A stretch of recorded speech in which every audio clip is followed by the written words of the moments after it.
Assalamualaikum warahmatullahi wabarakatuh. Selamat datang di Jalan Goib, tempat di mana kisah tak terlihat menjadi nyata, dan setiap doa, kutukan, serta rahasia gaib mengalir lewat suara dan waktu. Malam ini, kami bawa sebuah kisah dari lereng Gunung Kemukus, gunung yang dikenal bukan karena puncaknya, tapi karena janji-janji manusia yang tak pernah ditepati. Ini adalah kisah Bayu, seorang lelaki yang mencari rezeki lewat jalan cepat, namun lupa bahwa setiap keberuntungan memiliki bayangan, dan bayangan itu pada akhirnya menjemput dirinya sendiri. Inilah kisah yang kami beri judul, Akhir Tragis Pelaku Pesugihan Gunung Kemukus. Duduklah dengan tenang, matikan lampu, dan biarkan suara ini menuntunmu, menembus kabut mistis yang menyelimuti gunung larangan itu.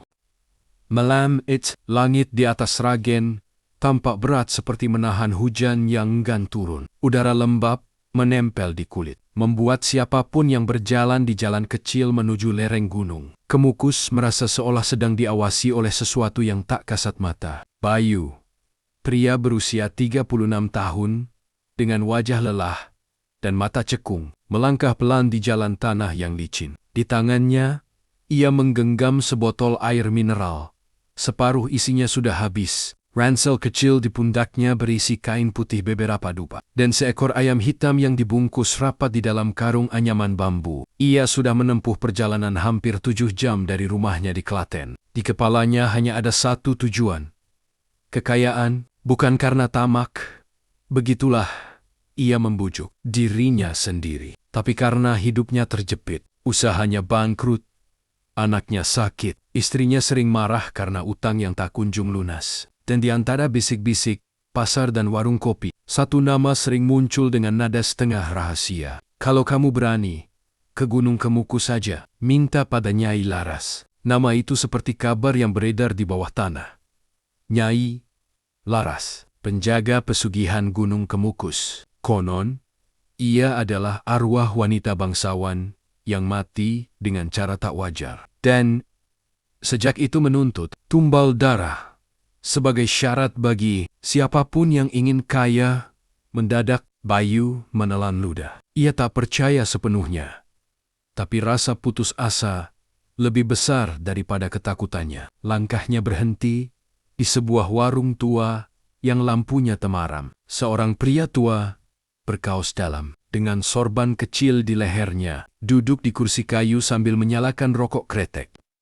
Bayu main dekat. Permisi mbah, sapa Bayu lirih. Kalau ke puncak, yang ke tempat pesugihan itu luit mana ya? Si kakek tak menjawab. Ia mengisap rokoknya dalam-dalam, menatap Bayu lama. Sampean yakin mau ke sana le? Suaranya serak. Bukan tempat orang main-main. Bayu tersenyum canggung. Saya cuma mau berdoa, mbah. Minta rezeki. Kakek itu terkekeh.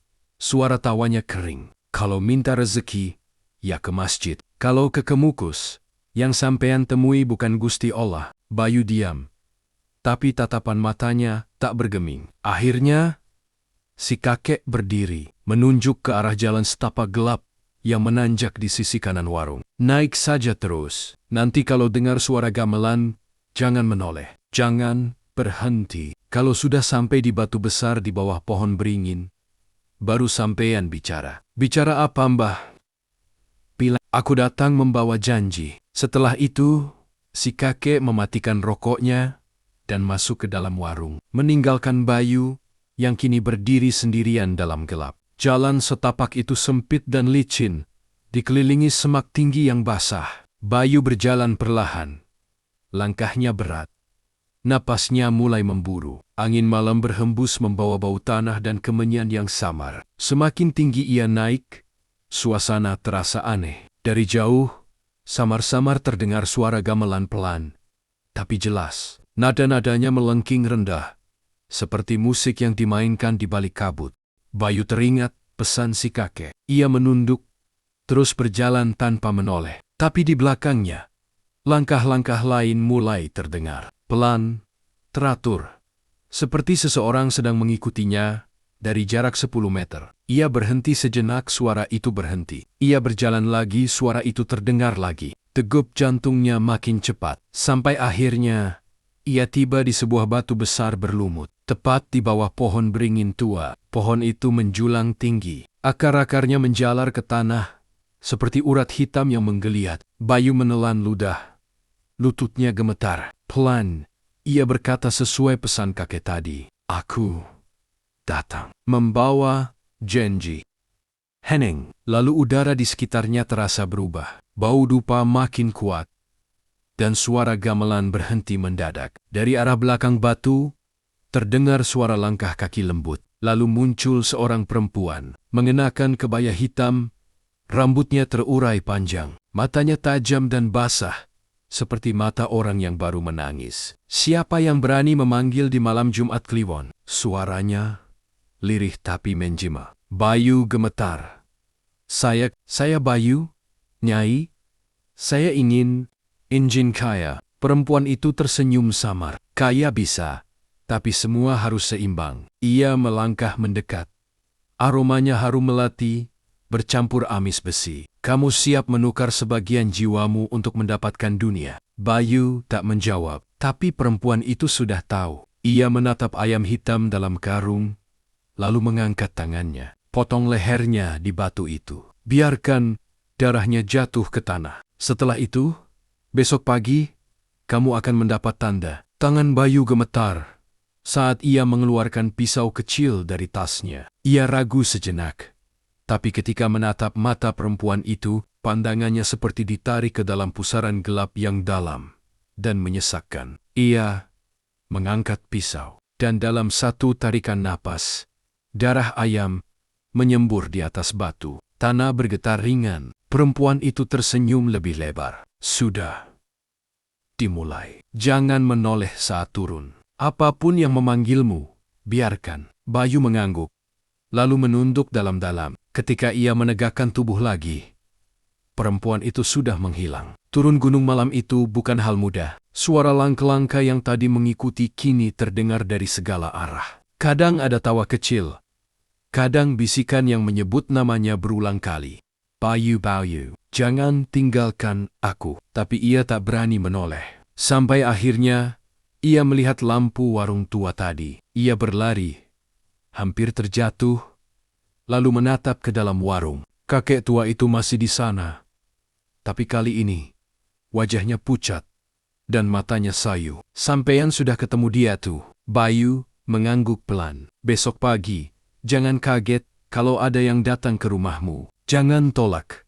Jangan ucapkan apa-apa. Kalau sampean buka mulut, yang datang bukan rezeki." Bayu hanya mengangguk tanpa mengerti. Ia meninggalkan warung itu dengan langkah cepat, menuruni jalan menuju desa, dan di balik kabut yang mulai menipis, di atas batu berlumut, di bawah beringin.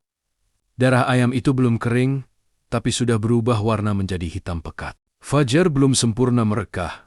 Ketika ayam jantan di kampung, Bayu berkokok untuk pertama kali. Embun menempel di dedaunan, dan udara pagi membawa aroma tanah basah, sisa hujan semalam. Bayu duduk di teras rumahnya, wajahnya kosong, rambutnya acak-acakan. Ia belum tidur sejak turun dari Gunung Kemukus dini hari tadi. Tubuhnya masih terasa dingin, seolah hawa gunung itu menempel sampai ke tulangnya. Istrinya, Ratna, baru keluar dari dapur sambil membawa secangkir teh panas. "Mas, kamu dari mana semalam?" tanyanya. Curiga. "Aku tunggu sampai tengah malam gak pulang-pulang." Bayu hanya menunduk, cuma ngelamun di warung bawah. "Pusing mikirin utang." Ratna mendengus pelan. "Kamu itu kalau mau usaha, ya usaha beneran. Jangan cuma cari jalan cepat." Bayu mengangguk pelan, tapi matanya tak fokus. Ia melihat ujung jalan di depan rumahnya, jalan tanah yang mengarah ke kebun pisang. Enteken bayangan samar, seperti sosok perempuan berambut panjang, tampak berdiri di sana. Sekejap ia mengedip, dan sosok itu lenyap. Seolah tak terjadi apa-apa, Ratna kembali masuk ke dapur. Tapi Bayu tahu, sejak dini hari tadi, ada sesuatu yang mengikuti dirinya pulang. Menjelang siang, hal aneh pertama terjadi. Seekor burung gagak jatuh, mati tepat di depan pintu rumah. Tak ada luka di tubuhnya, tapi dari paruhnya menetes darah segar, seolah baru saja meminum sesuatu yang busuk. Ratna menjerit kecil dan menyuruh Bayu membuangnya. Tapi ketika Bayu mengangkat tubuh burung itu, matanya membulat. Di bawah bangkai burung terdapat uang kertas 100.000, kering dan baru. Bayu menatap uang itu lama. Di dalam hatinya, ketakutan dan rasa girang bertabrakan. Ia ingat pesan kakek di warung, jangan kaget kalau ada yang datang. Jangan tolak, jangan buka mulut. Bayu mengambil uang itu, menatapnya dengan tangan gemetar. Hari itu, ia memutuskan untuk tidak bercerita apapun pada Ratna. Malam berikutnya, hujan turun pelan. Rumah Bayu yang berdinding bata merah lembab dan berbau apek. Listrik sempat padam 2 kali, membuat suasana makin sunyi. Bayu duduk di ruang tamu sendirian, menatap lilin kecil di meja. Terdengar suara gending Jawa samar-samar, seperti suara gamelan di Gunung Kemukus. Bayu menutup telinga, tapi suaranya tetap terdengar, datang dari dalam kepala. Janji belum lunas Bayu, setiap rezeki harus seimbang. Bayu menoleh cepat. Di sudut ruangan, sesosok bayangan perempuan berambut panjang berdiri diam, mengenakan kebaya hitam. Wajahnya tak jelas, tapi tubuhnya tampak setengah melayang. Bayu menjerit pelan dan mundur, tapi bayangan itu tak bergerak, hanya menatapnya. 3 hari lagi, kirim tumbal pertamamu. Kalau tidak, nyawamu sendiri yang kami ambil. Dan seketika lilin padam, hanya tersisa suara napas Bayu yang memburu, bercampur detak jantungnya sendiri. Keesokan harinya, keanehan semakin menjadi. Uang mulai datang dari arah yang tak masuk akal. Ada orang yang tiba-tiba membeli motor bekasnya dengan harga 2 kali lipat.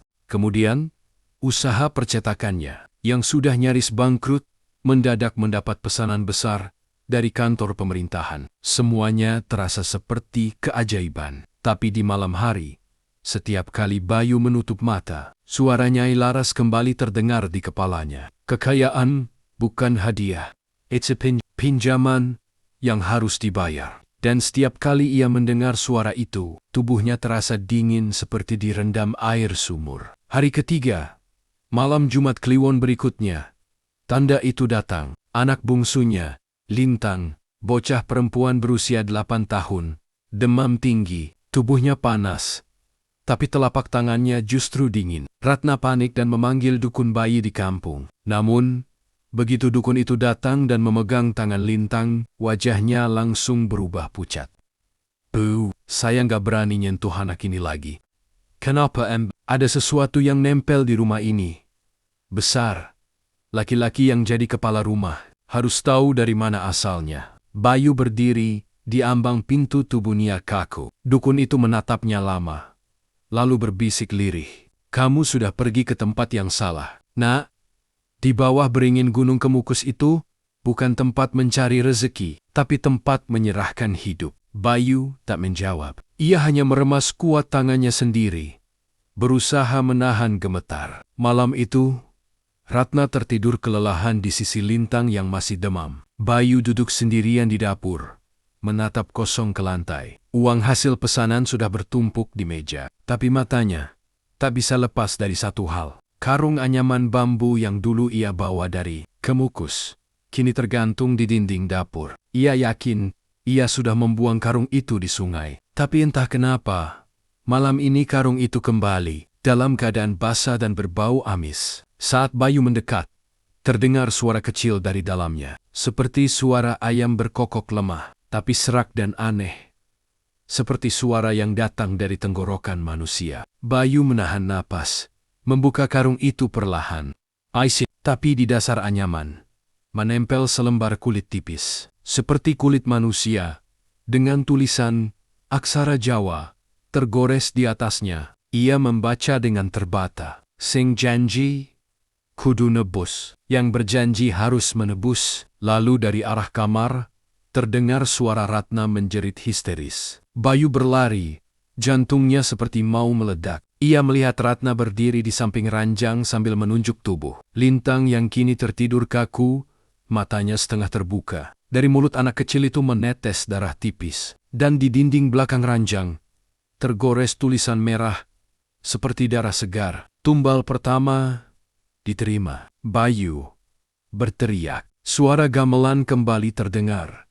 Kali ini jelas dan keras. Seolah dimainkan di halaman rumahnya sendiri. Di luar, hujan turun deras. Petir menyambar. Menerangi sesosok bayangan perempuan berambut panjang yang berdiri di bawah pohon jambu. Belakang rumah. Ia menatap jendela kamar Bayu.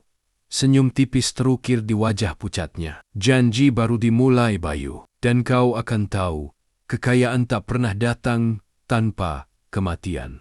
Malam Jumat Kliwon, langit mendung, dan udara terasa berat seperti mengandung abu. Di kampung tempat Bayu tinggal, orang-orang memilih menutup pintu lebih cepat malam itu. Tak ada anak kecil yang bermain di luar. Tak ada suara tawa. Tak ada musik dari radio tetangga. Hanya suara jangkrik yang terdengar patah-patah di kejauhan. Di dalam rumah, Bayu duduk di lantai ruang tengah, menatap tubuh Lintang yang sudah dibungkus kain putih. Ratna menangis tanpa suara di sudut ruangan. Wajahnya pucat dan mata bengkak. Sudah 3 hari anaknya meninggal, tapi Ratna masih menolak kenyataan. Ia kadang berbisik pada kain kafan itu, seolah Lintang masih bisa mendengar. Mas, kenapa anak kita bisa begini? Kamu tahu sesuatu ya, Mas? Pertanyaan itu sudah dilontarkan berkali-kali. Dan setiap kali Bayu hanya menjawab, itu sudah takdir Ratna. Namun di dalam hatinya, kalimat itu terasa seperti racun. Ia tahu Lintang bukan mati karena sakit. Ia tahu persis apa yang dimaksud tulisan di dinding malam itu. Dan setiap kali ia menutup mata, wajah Nyai Laras muncul di pikirannya. Tersenyum, berbisik pelan di telinganya. Kau sudah menyerahkan satu, tapi janji belum lunas. Setelah pemakaman, beberapa tetangga mulai menjauh. Ada yang bilang rumah Bayu diselimuti hawa aneh. Ada yang mengaku melihat bayangan perempuan berkebaya hitam berdiri di halaman belakang setiap malam. Beberapa anak kecil yang lewat pun sering menangis tiba-tiba. Tanpa sebab, Bayu mulai kehilangan pegangan. Ia berhenti makan jurang bikara. Hanya satu hal yang masih dilakukannya dengan penuh semangat. Menghitung uang. Tumpukan uang di meja ruang tamu semakin tinggi. Pesanan dari klien terus berdatangan. Setiap hari ada saja rezeki aneh datang. Orang yang tak dikenal membayar hutang lama. Rekan bisnis yang tiba-tiba ingin bekerja sama. Semua tampak terlalu mudah. Namun setiap lembar uang itu punya bau yang sama, bau amis darah dan dupa terbakar. Dan setiap malam Jumat, suara gamelan dari Gunung Kemukus kembali terdengar. Semakin keras, semakin dekat. Malam itu, saat jam menunjukkan pukul 12, Bayu terbangun oleh suara langkah di luar kamarnya. Ia pikir Ratna, tapi suara itu terlalu berat. Langkahnya pelan, diseret. Lalu, suara pintu dapur berderit pelan. Dan Bayu berdiri, menyalakan senter ponsel, lalu berjalan ke arah dapur dengan hati-hati. Tapi sebelum ia sampai, terdengar suara-suara ayam berkokok lemah. Disusul tawa lirih seorang perempuan. Janji belum lunas Bayu, ia menahan napas. Cahaya senter menyorot ke dinding. Dan di sana, karung anyaman bambu itu kembali tergantung. Basah, hitam, meneteskan cairan merah ke lantai. Bayu mendekat perlahan. Tapi sebelum ia sempat menyentuh, karung itu bergerak sendiri. Dari dalamnya terdengar suara lirih seperti tangisan. Lalu, dengan suara sobek, karung itu robek dari sisi bawah, dan tetesan darah mulai jatuh ke lantai, menggenang di ujung kakinya.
payung, tapi bayangan di karung itu jatuh, perlahan membentuk tubuh lintang kecil, pucat, mengenakan kain kafan yang sudah hitam di beberapa bagian. Mata bocah itu terbuka, dan dari mulutnya keluar suara yang bukan suara anak kecil.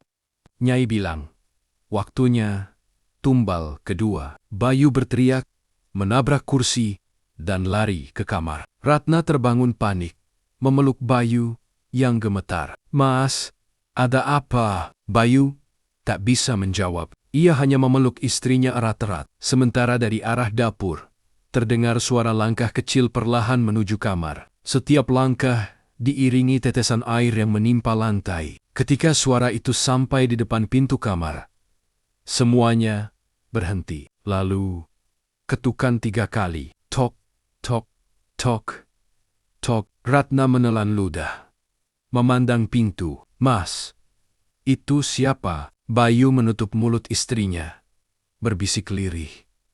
"Jangan buka. Apapun yang terjadi, jangan buka." Namun, suara dari luar menjawab, "Buka-bu, aku kedinginan." Ratna membeku. Itu suara Lintang. Tangisnya pecah seketika. Ia ingin berlari membuka pintu, tapi Bayu menahan erat-erat. "Itu bukan dia, Ratna. Itu bukan anak kita." Tapi Ratna terus meronta. Hingga akhirnya ia berhasil mendorong Bayu dan membuka pintu. Dan di sana berdiri sosok Lintang kecil, tubuhnya basah kuyup, kulitnya pucat seperti kertas, matanya kosong. Di belakangnya berdiri perempuan berkebaya hitam, dengan rambut panjang menutupi separuh wajah. Tangannya bertumpu di bahu bocah itu. "Kau menepati janji, Ratna. Sekarang giliranmu." Sebelum Ratna sempat berteriak, tangan hitam panjang dari arah perempuan itu meraih lehernya dan menariknya ke dalam. Pintu kamar menutup keras. Bayu menjerit, memukul-mukul pintu, tapi tak bisa dibuka. Dari dalam, terdengar suara Ratna menjerit. Lalu tawa lirih perempuan itu menggema di seluruh rumah. 2 tumbal. Sudah cukup untuk membuka gerbang kemakmuranmu, Bayu. Lalu hening, ketika pintu kamar akhirnya terbuka, tubuh Ratna sudah terbujur di lantai. Wajahnya menatap ke langit-langit. Matanya terbuka lebar, bibirnya membiru. Di lehernya tampak bekas jari panjang berwarna hitam. Dan di dinding kamar, sekali lagi, muncul tulisan merah baru. Tumbal kedua diterima. Bayu berlutut di lantai, memeluk tubuh istrinya, menangis sampai tak bersuara. Tapi di tengah tangisnya, ia melihat di atas meja uangnya bertambah 2 kali lipat lagi. Di luar rumah, angin berputar seperti pusaran kecil. Bayangan perempuan berkebaya hitam berdiri di bawah pohon jambu, memandang rumah Bayu sambil tersenyum. Janji belum selesai. Masih ada satu yang tersisa, yang paling berharga. Hujan turun tanpa jeda malam itu. Langit di atas lereng Kemukus tampak seperti cermin retak gelap, bergetar oleh petir yang datang dari jauh. Bayu naik seorang diri dengan langkah berat. Ransel di punggungnya basah kuyup, tapi ia tak peduli. Yang ada di pikirannya hanya satu, mengakhiri semuanya. Sudah seminggu berlalu sejak kejadian di rumahnya. Rumah itu kini kosong, tidak ada suara, tidak ada kehidupan. Ia meninggalkan semuanya, uang, barang, bahkan jasad keluarganya. Yang tertinggal hanya rasa bersalah yang menempel seperti lumpur. Ketika ia melewati warung tua di kaki gunung, kakek yang dulu menuntunnya tak lagi ada. Hanya kursi reyot di depan warung, dan rokok yang separuh terbakar di atas piring kecil. Seolah seseorang baru saja duduk di sana, tapi menghilang begitu saja. Bayu berhenti sebentar, memandangi kursi itu, lalu berbisik, "Saya mau menebus janji, Mbah. Saya mau mengembalikan semuanya." Tak ada jawaban. Angin hanya berputar pelan, membawa bau dupa dan tanah basah. Bayu melanjutkan langkahnya, menaiki jalan setapak yang kini licin dan licin. Setiap langkah seakan disambut oleh bisikan samar dari pepohonan. "Bayu, kau kembali." Janji tidak bisa dihapus, hanya diganti. Suara itu tak jelas berasal dari mana. Kadang terdengar seperti datang dari balik semak, kadang dari dalam tanah, Setelah berjalan hampir 1 jam, Bayu sampai di pohon beringin tua, tempat pertama kali ia memanggil Nyai Laras. Batu besar di bawahnya masih ada, tapi kali ini tak berlumut, melainkan bersih, licin, dan mengeluarkan cahaya lembut kehijauan. Udara di sekitar terasa lebih hangat, dan suara gamelan mulai terdengar lagi, bukan dari kejauhan, melainkan dari segala arah. Seperti udara itu sendiri yang bernyanyi. Bayu berlutut di depan batu, menggenggam tangannya erat. Nyai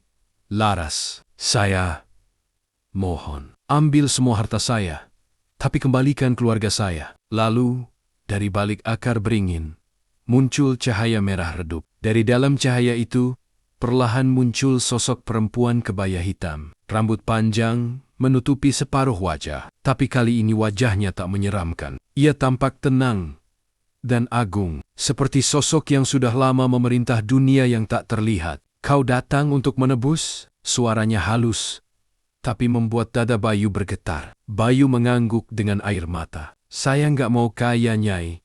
Saya cuma mau tenang, biar arwah mereka tenang juga. Nyai Laras menatapnya lama, lalu berkata pelan, tak ada yang bisa mengembalikan yang sudah menjadi bagian kami. Tapi setiap janji masih bisa ditebus dengan kesadaran, bukan dengan darah. Ia menunduk, menyentuh tanah dengan ujung jarinya. Dari tanah itu muncul bayangan samar, pemandangan desa tua, perempuan berkerudung duduk di tepi telaga, dan seorang bangsawan muda berseragam prajurit berdiri di belakangnya. Lihat Bayu, begini asal mula janji di gunung ini. Zaman dahulu, ketika Keraton Pajang masih berdiri, ada seorang putri pelarian bernama Laraswati, keturunan bangsawan yang menolak dijodohkan. Ia melarikan diri bersama seorang abdi muda, Sutrasna, dan bersembunyi di lereng gunung ini. Mereka hidup dalam pelarian, menentang adat, tapi juga menantang titah raja. Ketika pasukan datang mengejar, Laraswati dan Sutrasna bersembunyi di sebuah gua. Di sanalah mereka bersumpah untuk tidak berpisah, bahkan jika kematian memisahkan tubuh mereka. Sumpah itu mengikat kuat, saking kuatnya arwah mereka tak pernah pergi. Waktu berlalu. Gua itu menjadi tempat orang datang meminta keberanian, lalu kekayaan, lalu kekuasaan. Dan setiap kali manusia datang dengan niat serakah, roh Laraswati muncul, bukan untuk membantu, tapi untuk menguji. Siapapun yang menukar cinta, keluarga, atau nurani demi harta, akan menjadi bagian dari janjinya. Kami tidak menghukum, kata Nyai Laras pelan, menatap Bayu. Manusia menghukum dirinya sendiri, dengan keinginan yang tak pernah selesai. Bayu menandok, menangis, diam-diam. Jadi, saya tidak bisa menebus apapun, Nyai. Nyai Laras mendekat. Udara di sekitarnya berubah menjadi hangat, tidak lagi menakutkan. Yang bisa kau lakukan hanya satu. Lepaskan semua yang kau genggam. Kembalikan harta itu ke tanah. Dan jangan menengok lagi. Bayu memandanginya bingung. Kalau saya lakukan itu, saya akan kehilangan segalanya. Kau sudah kehilangan segalanya, Bayu, jawab Nyai Laras lembut. Sekarang tinggal kau memilih hidup dengan penyesalan atau beristirahat dengan tenang. Petir menyambar di kejauhan, menerangi wajah Bayu yang penuh air mata. Ia meletakkan tasnya di atas batu, mengeluarkan semua uang yang ia punya, dan membakarnya satu persatu. Api kecil itu menjilat basahnya udara, menimbulkan asap putih yang langsung hilang tertiup angin. Saat lembar terakhir terbakar, suara gamelan berhenti, dan bersama hening itu, tubuh Bayu terasa ringan, seperti kehilangan beban yang menempel sejak lama. Nyai Laras perlahan memudar. Jalanmu belum selesai, tapi dosamu sudah diterima bumi. Pulanglah, Bayu, dan jangan kembali lagi ke gunung ini. Cahaya redup lenyap, digantikan oleh embun pagi pertama. Bayu berlutut lama di depan batu, memandangi abu uang yang kini tertimbun lumpur. Ketika ia berdiri dan menatap ke sekitar, gunung itu tampak seperti tempat biasa sunyi, tanpa suara gamelan, tanpa bayangan. Namun dari arah gua di bawah beringin, terdengar bisikan terakhir. Setiap kekayaan punya bayangan, Bayu, tapi tidak semua bayangan bisa kau bawa pulang. Sudah 40 hari sejak Bayu membakar semua uangnya di Gunung Kemukus. Desa tempat ia tinggal mulai melupakannya, tapi nama Bayu masih disebut dalam bisik-bisik pasar dan warung kopi. Sebagian bilang ia gila karena pesugihan. Sebagian lagi menganggap ia orang yang dirasuk. Tapi ada pula yang percaya Bayu sedang menebus dosa besar. Namun tak ada yang tahu pasti kemana ia pergi setelah hari itu. Yang benar, Bayu kini hidup di sebuah pondok kecil di pinggir sawah, tak jauh dari sungai Bengawan yang mengalir tenang. Pondok itu peninggalan ayahnya. Sudah lama kosong. Ia hidup sederhana, hanya menanam singkong, menimba air, dan berdoa setiap malam di bawah lampu minyak. Tapi setiap malam Jumat Kliwon, Bayu tahu Gunung Kemukus masih memanggilnya. Pada malam ke-41, angin dari arah utara membawa aroma dupa dan melati. Bayu terbangun. Lilin minyak di mejanya padam sendiri, dan udara dalam pondok mendadak dingin menusuk. Ia tahu bau itu bau Nyai Laras. Di luar pondok terdengar langkah kaki, pelan, teratur. Bayu berdiri, membuka pintu, dan melihat seorang perempuan tua berkerudung hitam berdiri di bawah hujan gerimis. "Sampean, Bayu, tu?" "Iya, siapa panjenengan?" Perempuan itu menatapnya dengan mata yang dalam dan lembab. "Aku utusan dari gunung. Nyai titip pesan. Tumbal pertama sudah menunggu di sungai." "Piyu, tumbal?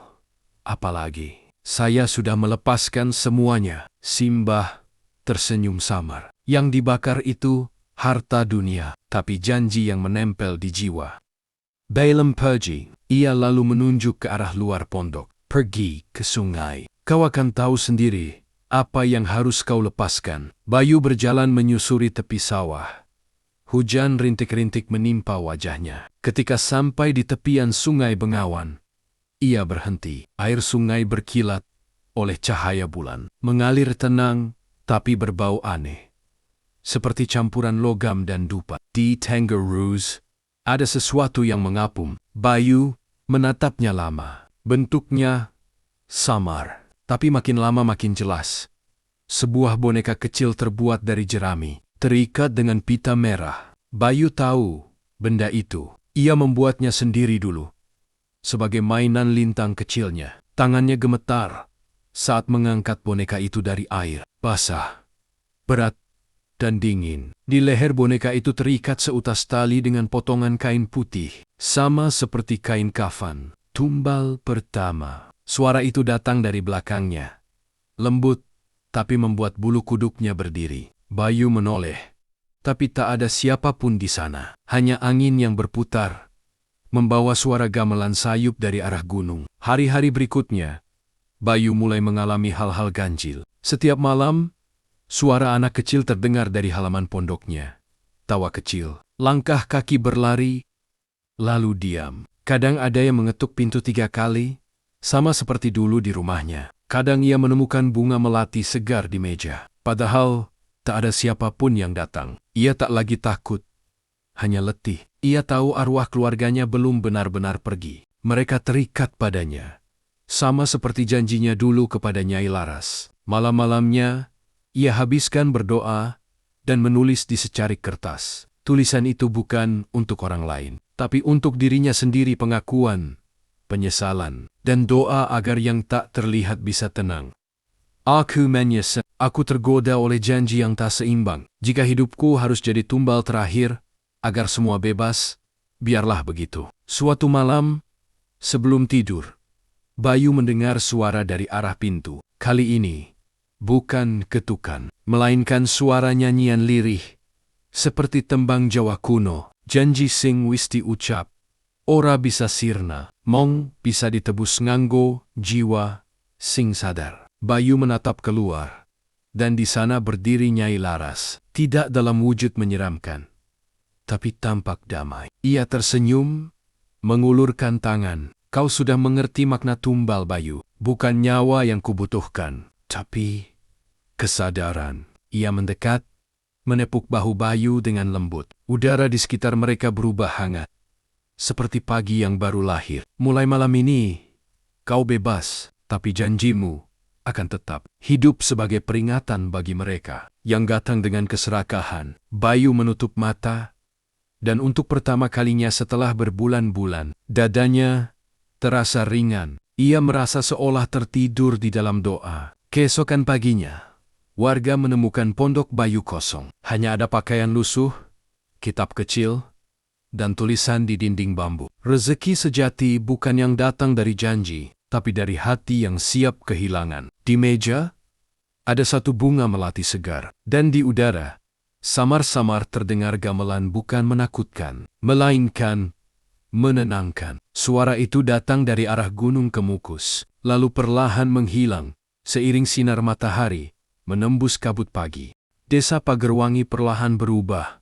Setelah kepergian Bayu, sawah yang dulu gersang kini kembali hijau. Air sungai jernih lagi, dan hasil panen meningkat. Orang-orang mulai bicara bahwa itu pertanda kutukan pesugihan Bayu sudah sirna. Tapi ada sesuatu yang tak mereka sadari. Kehidupan memang membaik, tapi sumber kemakmuran itu tak pernah benar-benar jelas. Beberapa bulan kemudian, di kaki Gunung Kemukus, berdirilah sebuah warung baru. Pemiliknya seorang perempuan muda bernama Sinta pendatang dari luar desa. Wajahnya tenang, tutur katanya lembut, tapi matanya tajam, seperti menyimpan sesuatu. Setiap malam Jumat Kliwon, warungnya selalu ramai oleh pendaki dan peziarah. Anehnya, tak ada yang pernah benar-benar melihat Sinta menutup warung atau pulang. Ia seperti selalu ada di sana menyiapkan kopi, menyalakan dupa, melayani tamu yang tak semuanya manusia. Suatu malam, seorang pemuda desa bertanya padanya, "Mbak Kyu, sampean gak takut buka warung di sini?" Katanya, "Tempat ini angker." Sinta tersenyum pelan. "Angker itu cuma buat yang datang dengan niat kotor. Kalau niatmu bersih, gunung ini malah melindungi." Pemuda itu mengangguk, tapi sempat menatap ke meja di pojok warung. Ada bunga melati segar di situ. Selalu baru setiap hari. Waktu berlalu. Para pendaki mulai melihat hal-hal aneh di sekitar puncak Kemukus. Kadang terdengar gamelan tanpa sumber, atau bayangan perempuan berkebaya duduk di tepi batu besar. Namun tak ada rasa takut, hanya semacam ketenangan yang aneh. Penjaga jalur gunung, Mbah Wiryo, bercerita kepada seorang peneliti yang datang dari kota. Dulu gunung ini sering makan tumbal. Banyak orang datang cari kaya, tapi pulang tanpa nyawa. Tapi sejak lelaki bernama Bayu datang dan melepaskan semua hartanya, suasananya berubah. Sekarang, gunung ini seperti sudah kenyang. Peneliti itu tercenung. Berarti pesugihan itu berhenti. Tidak berhenti, nak. Hanya berubah bentuk. Dulu orang datang bawa darah dan permohonan. Sekarang mereka datang bawa niat dan rasa iri. Nyai Laras tidak butuh tumbal lagi. Yang ia ambil sekarang adalah ambisi manusia. Beberapa tahun kemudian, anak-anak desa yang bermain di dekat sungai Bengawan menemukan kotak kayu tua yang tertimbun lumpur. Di dalamnya ada kitab lusuh dan kertas yang sudah menguning tulisan tangan Bayu. Halaman terakhir bertuliskan, "Aku sudah melepaskan harta, tapi aku tahu janji itu takkan benar-benar hilang." Nyai Laras bukan iblis, bukan pula dewi. Ia adalah cermin. Siapapun yang datang ke Gunung Kemukus dengan keinginan yang salah akan melihat dirinya sendiri di sana. Dan itu adalah kutukan paling nyata. Kertas itu kini disimpan di rumah Mbah Wiryo. Dibacakan setiap malam Jumat sebagai peringatan bagi peziarah. Suatu pagi berkabut, Sinta pemilik warung itu menutup tokonya lebih awal. Ia berjalan ke arah beringin besar di lereng gunung. Dari jauh tampak siluet seorang pria berdiri di bawah pohon itu, menunduk dalam diam. Sinta mendekat. Sosok itu menoleh perlahan wajah Bayu. "Kau sudah tenang di sana?" tanya Sinta pelan. "Aku bagian dari gunung ini sekarang. Tugas kami cuma satu, mengingatkan." Angin berhembus, membawa harum melati. Bayu melangkah mundur dan menghilang bersama kabut, meninggalkan Sinta berdiri sendiri di antara akar beringin. Ia menunduk, lalu berbisik, "Semoga manusia belajar bahwa setiap doa untuk kekayaan selalu punya harga." Tahun-tahun berlalu. Gunung Kemukus tetap ramai. Sebagian datang karena legenda, sebagian karena ingin mencoba keberuntungan. Di malam-malam tertentu, gamelan masih terdengar samar. Kadang terdengar suara perempuan bernyanyi, kadang langkah kaki lelaki yang tak terlihat. Tapi mereka yang benar-benar pika tahu, itu bukan suara arwah jahat, itu suara peringatan. Gunung Kemukus